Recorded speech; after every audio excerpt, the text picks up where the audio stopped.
Il sort de 9 mois ferme. Mais aujourd'hui à Bordeaux, Albert Dupontel n'est pas avec son avocat.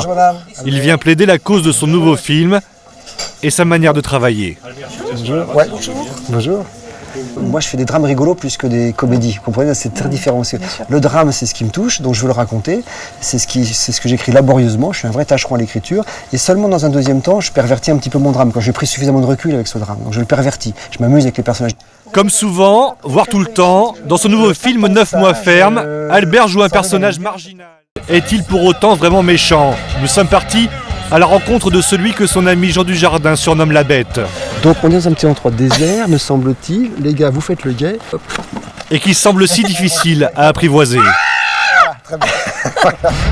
Pour nous faire découvrir son univers, Albert Dupontel a voulu nous emmener là où il a passé sa dernière année. Un hôtel particulier, transformé en studio de cinéma. Il y a tourné son dernier film.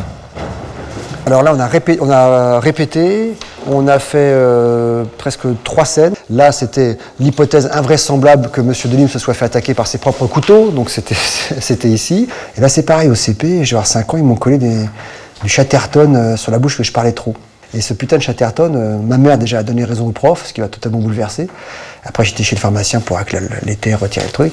Et je suis passé plusieurs fois, je te dis, je vais avoir 5 ans devant la maison de l'instituteur que j'avais repérée avec la ferme intention de me venger, tu vois, du haut de mes 5 ans avec mon cartable. C'est un élève intelligent, érudit, qui s'intéresse à tout. Donc un lieu classé, fait par un Mexicain en 1882, qui a construit ça pour ses besoins personnels et puis qui avait construit aussi l'immeuble d'à côté, tu vois un peu. Et au gré de la visite, on retrouve parfois le comique qu'il était à ses débuts.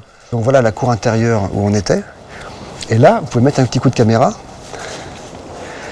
Ce tout petit bout de jardin, c'est la maison de Marcel Pagnol. Marcel! Il n'est pas là. C'est un parrain. Là, tu dis, mais il est mort. Donc il y a Marcel Pagnol qui était à côté. Et à l'entrée de la rue, il y a la maison où Edmond Rostand a écrit Cyrano de Bergerac. Voilà. C'était inspirant comme lieu. C'était un peu oppressant, hein, pas le droit de mollir, quoi. Marcel!